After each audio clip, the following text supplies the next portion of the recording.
so fragile, like it was built to break off the handle.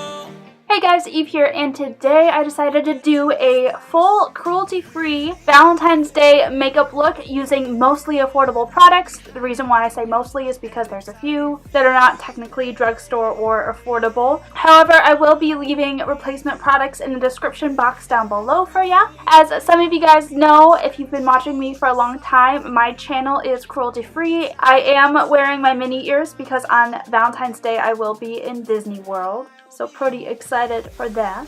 And if you guys want to see how I got this makeup look, go ahead and keep on watching.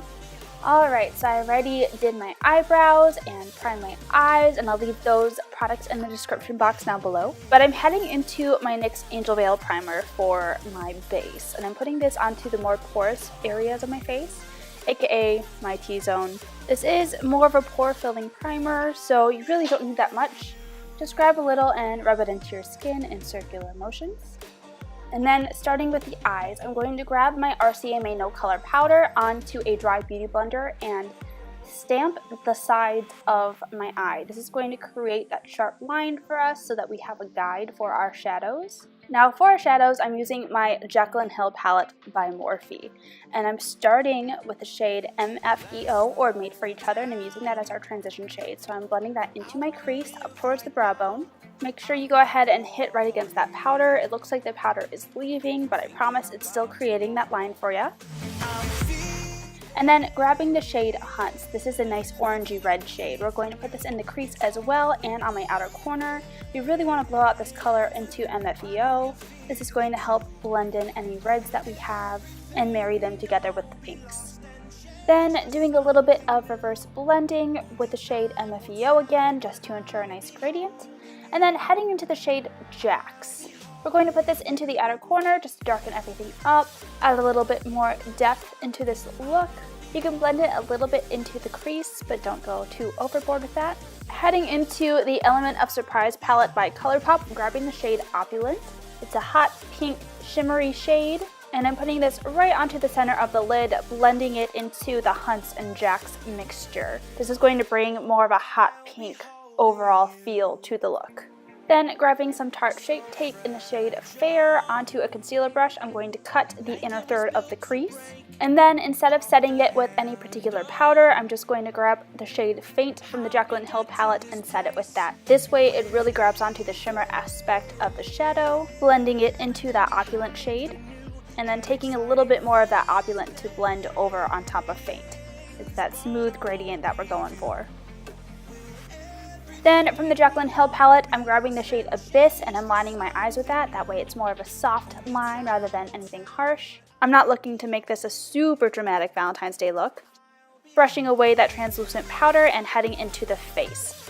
So for my foundation, I'm grabbing my Wet n Wild Photo Focus foundation in the shade Porcelain, making little stripes all over my face, and blending it out with a foundation brush. Using circular motions to do so, I find that this creates the smoothest finish. And then grabbing a little bit more of that Tarte Shape Tape in Fair to spot conceal and highlight if you wish. What I've been doing lately for spot concealing is I put the concealer directly onto my spots, and then I proceed to blend it out with a foundation brush. I used to use a beauty blender for this, but it took so long, and the foundation brush is so quick, and honestly I don't lose any pigmentation using the Tarte Shape Tape. As for under my eyes, I apply the concealer on the spots first, and then I take my concealer brush and spread it out, and then take a dampened beauty sponge of any sorts and further blend it out. Quickly setting it with some more RCMA No Color Powder, and then quickly baking whatever areas I prefer to bake. So I always bake my smile lines and this one wrinkle on my forehead, and I drag it down in between my eyebrows just because I tend to get a little bit more oily there. And I lightly dust any spots that I'm going to be contouring or putting blush on with some more RCMA powder. This will just help our powder products blend a little bit more smoothly into my skin. And then I'm grabbing my pitiful NYX blush in the shade Taupe for contour, using a contour brush to put that directly under my cheekbones, and then taking a smaller contour brush to contour my nose with the same powder. Then to blend it out, I'm grabbing my Physicians Butter Bronzer in the shade Light Bronze, putting that onto the perimeters of my face.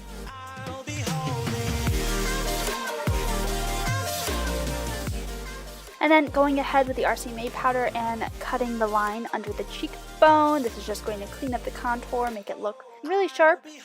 Then taking my Wet n Wild Color Icon Ombre Blush in the shade Princess Daiquiris, putting that onto the apples of my cheeks and blending it towards my temples. And then grabbing a little bit of that Hunt shade on a definer brush, putting it onto my lower lash line, and further blending it out with MFEO. Now for my waterline, I'm grabbing my NYX liner in the shade Pure White, and I'm dragging that into the inner corners to kind of make my eye look a little bit more elongated. And then I've been experimenting with a new way to apply a highlight. I'm taking a dry beauty blender with my e.l.f. highlight in the shade Moonlit Pearls and just stippling that onto my cheekbones.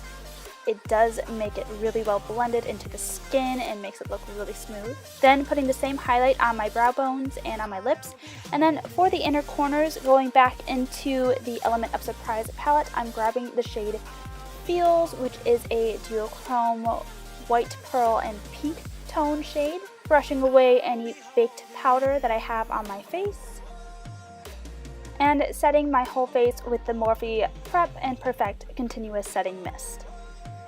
Quickly taking a damp sponge this time and going over my highlighted areas. This just intensifies the highlight powder. Curling my lashes to prep for mascara, and the mascara we're using today is the NYX Double Stacked Mascara. Just the black one. I do not like the fibers. If you've been watching me for a while, you probably already know this. And then for my lower lash line, I'm grabbing my Pixi by Petra Lower Lash Mascara. This mascara is really good for detailing work. Then to set my brows, I'm grabbing the Pixi by Petra Clear Brow Gel. For lips, I'm using my ColourPop's Ultra Satin Lip in the shade Echo Park.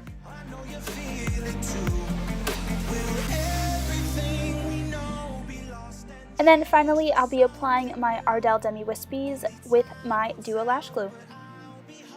Alright guys, so this is the completed makeup look. I hope you guys enjoyed it. Big shout out to Tasia Melody. Tasia, your comment was so sweet. The one palette challenge was definitely really hard, but I'm glad it turned out well. If you like cruelty-free makeup, go ahead and give me a big thumbs up. And if you like me, go ahead and click that subscribe button. And yeah, thank you guys so much for watching, and I'll see you in my next video. Bye guys.